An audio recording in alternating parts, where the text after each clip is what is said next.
Welcome, ladies, to the Real Estate Investor Show, providing inspiration, strategies, and insight to empower women investors to live balanced and financially free lives. Now, here are your co-hosts, Liz and Andresa.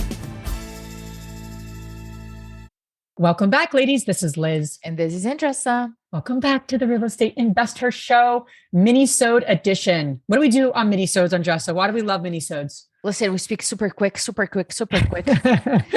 can get things done in 10 minutes.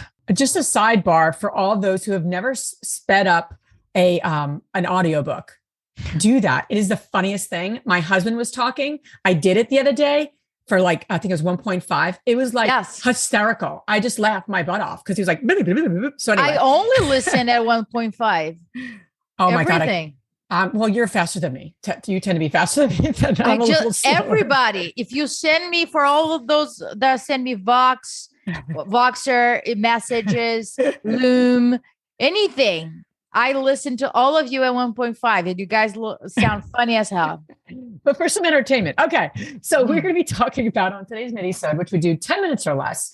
I'm going to be talking about why you should become a hands-on landlord. Oh, Jesus. I know. And Andresa actually kind of disagrees with me. So this is going to be pretty fun. We're going to fight online. Okay. So Andresa, here's what I got. Here's my thinking about this. Now, again, my opinion comes that I was a hands-on landlord for many years, right? So of course I have that context, but I'm going to share a little bit about what I got from that experience. Now, I would say at least 8 years of our investing, the first half, if you will, we've been, investing. I've been investing about 16 years. The first half of our investing experience was hands-on. When I say hands-on, our team, it wasn't just me and my husband at the time. We had a team. We eventually built a team. But in essence, you have it in-house. You're landlording, you're hands-on in the sense of you're handling leasing, you're handling tenant screening, applications, onboarding tenants, offboarding tenants, unit turnarounds, maintenance, the whole, A to Z. Okay. And I have to tell you, and obviously working with tenants and everything, I really appreciated, not during it, but in hindsight, I really appreciated a lot of the experience. Here's some key things that we really learned during that experience. And I'd say we learned landlording when we moved from, we were focusing on Philadelphia, like outside of Philadelphia, we had a duplex, and then we kind of ventured into New Jersey and we bought 4 units. So we bought 12 units, can add 12 units. And that's where we learned landlording. And these are small multis. Okay. Now you learn a lot about tenants. You learn about a lot of what they need. You learn a lot of important things you need to put in the lease about trash, about noise, about occupants that shouldn't be there. Learn about people, right? You learn about people. Jeez. I'm going to give a chance, obviously, to Andresa to disagree with me here in a second, but I'm going to go through at least each point, and I want to hear your thoughts. So, the dealing with the tenant issues, I remember a time that we had to have a mediation. It was that bad between tenants. No one was breaking the lease, technically, but we had to actually get involved, and that's always the tough part with small multis, right? Because they're all in this, it's a 4 unit. You're living together. This is an older building. The walls are very thin. You have young children running around. You have issues. This is living. People are living there, right?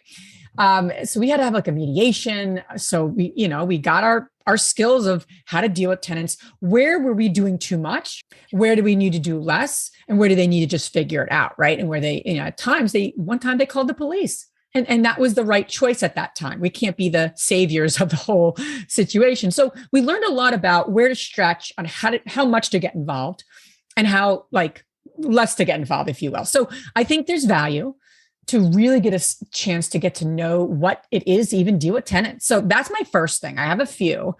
I want to know what your thoughts are. I disagree. Here's my point, right? I don't want people to think that in order for them to own properties, that they have to learn every single thing, right?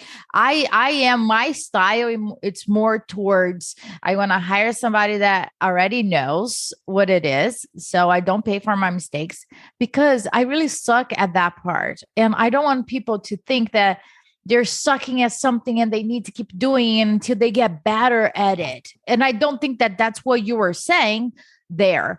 But I just want people to be mindful of it, because there is that old say, oh, in order for you to teach your cleaner how to clean a house, you need to know how to clean it. So you got to clean it. I don't want to clean it. I hear you, but I want them to do it. But in order to hire someone, let's play that out. Just as another thought. If you're going to hire someone to be a property manager, you really need to know what to manage them against and what it really means for them to deal with tenant issues. That you need to know enough to manage them. If you don't have a knowledge of that, I don't want to tell my general contractor, my HVAC, for example, what's how many tons the HVAC unit should be. I don't want to tell the electrician. Agreed. I don't want to tell them. No, that's detailed. I want to receive from the property management company, what do they believe is the right thing? And I'm not saying oh, just don't get informed or educated, right? Absolutely not. Get informed, get educated with books, with supports, and then you hold the property management accountable. But I don't want to be the thinker, the source of things, if that makes sense. I hear you. And I think in hindsight, right, we learned through just trial and error. So it took a longer time. I mean, there's no question. We didn't, I always say you pay for your education one way or the other through literally just making mistakes, or you pay for it more formally through a coach, a mentor, or something to accelerate and cut that learning down. You wouldn't pay for it one way or the other, in my opinion. Sure, I agree. So for another thought though, the reason, what are the key things that really matter when you're a landlord and you're managing small multis? At the end of the day, how's your leasing? How do you increase, occupancy? Obviously a 4-unit, 1 unit's vacant. That's tough, especially if you're renovating one. What does even renovations look like? Are you overpaying? Are you underpaying?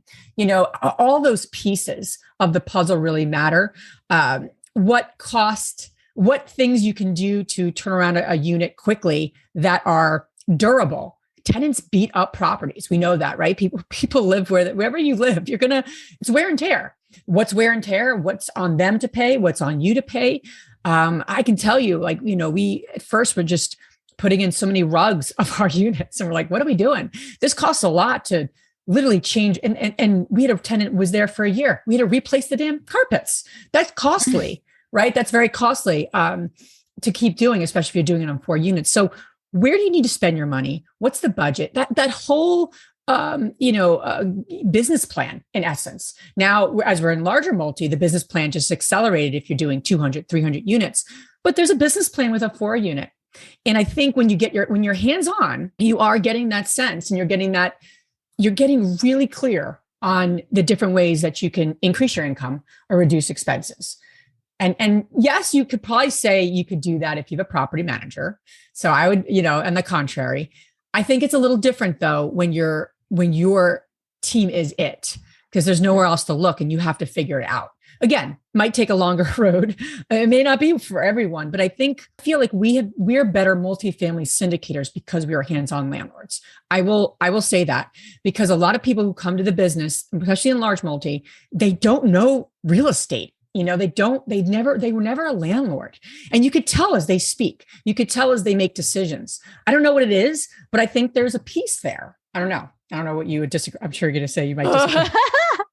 So tell me. No, I do agree with you. I think it add value. When you look back, you can go through things and say it was a waste of time, or you can go through things and said, I got the lessons there. I paid for my mistake in small scale.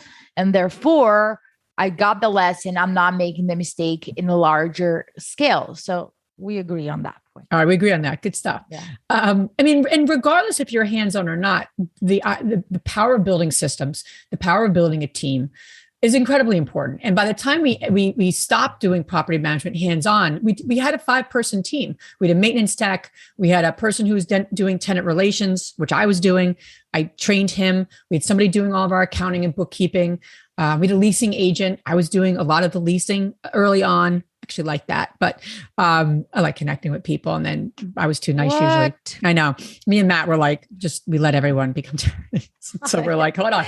Oh, okay. This is a business. You want it? Sure. But again, I think regardless, I think there's a lot of people out there that just say, just go big or go home. And there is value to getting into something. As you get into a business, you really know, and you're going to manage that property manager a little differently, because you kind of know the business, you know what to ask, you know what not to ask, if they're like, oh, this is taking 3 weeks to turn around a unit. And you're like, all you're doing is painting. What? That shouldn't take 3 weeks. Come on. That's ridiculous, right? I mean, I'm not even like a driver like Andresa on timeline and budget, but that's crazy to have somebody painting for 3 weeks, a 900 square foot apartment. That's not, I can do it faster. So again, whether you take my opinion or take my advice and actually become more hands-on, that might not serve you in your life. So I don't mean to say that that's the only way to enter into real estate investing. And that's not what we teach the women in our community, of course. And you need to focus on your genius. But there is something about becoming hands-on in an endeavor that you want to commit to. And starting small adds a lot of breadth to what you're doing versus just going big all the time. So that's my 2 cents on a few key things to think about. And if you want to add anything or disagree with me, I love it. Let us know who you agree with. Are you team Lise or are you team Andresa? No, just kidding. We'll love to hear from you. Let us know what you're thinking so we can share with everybody, so we can all grow together. Thanks so much for listening.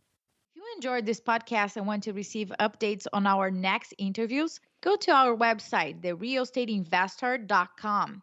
There, you can subscribe to our show, become part of our investor community, and get updates on upcoming episodes. If you like our show, please share it with other women who would benefit. And don't forget to leave us a rating on iTunes. We'd really appreciate it. And as always, we encourage you to take one action as a result of today's show and put it into motion so you can live both a financially free and balanced life. Thanks for spending time with us. Ciao.